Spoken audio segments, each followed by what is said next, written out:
let's say somebody calls you and they're going to auction in a few weeks and they say, I want to list and sell my property. Just because there's an auction doesn't necessarily mean it's a short sale either. They could have equity, right? Somebody could say, I want to sell my property, and if you do the numbers, they may have equity. I have a lot of calls, people will call in and say, can you help me get this auction stopped? And we probably can help them get the auction stopped, but it's not a short sale.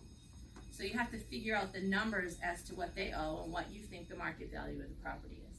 And then you're gonna obviously get your basic listing agreement signed.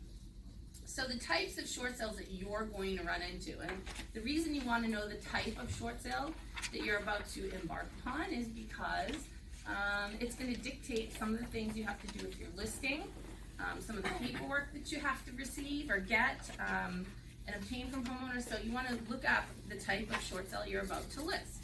So you have your traditional short sales, your Freddie and Fannie short sales, so your government short sales, federal, FHA, USDA, VA, and reverse mortgage, those are all government short sales. And they all have different guidelines for listing and selling. How do you find out who the investor is? These are insurers and investors of loans. So they insure a loan and they invest in loans. And to find that information out, you can go to these websites and look up whether or not the person you're sitting with has a Fannie Mae loan or has a Freddie Mac loan. It's important to know that because if you're listing a Freddie Mac property, they require 5 days on the market. And that 5 days includes a weekend. So if you put it up Monday through Friday and you submit an offer that you received on Friday, they're going to kick it back. So it's important if you take on a short sale that you know which type you're taking on, and this is the information, or here's where you can find that information out. The registry also holds a clue as to who the investor of the loan is. If you see a bunch of what I call assignments on file, like sometimes I'll go to the registry of deeds and you see a bunch of assignments, to me that's a clear indicator that somebody's in default.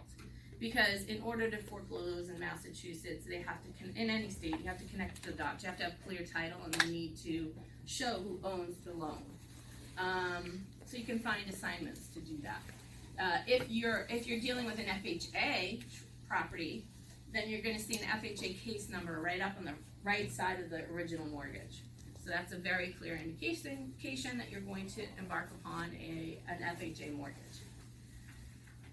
This is just an example of that. I'm going to kind of try to go a little bit quickly because we were down on time. Sorry. It's okay. I blame you. So most popular types of short sales are here up on the board that you're going to encounter, which is Freddie, Fannie, FHA, and non-government sponsored enterprise, and non-GSE, which is, you know, your pool of loans, portfolio loans. They're not on the internet. You typically don't find those guidelines. You would have to just call the servicer. So Chase is a servicer, and you could call and just say, what do I need to know before I list this property? So let's start with Freddie and Fannie. They have a nice little relocation program for their homeowners. Now, do most homeowners get money at closing?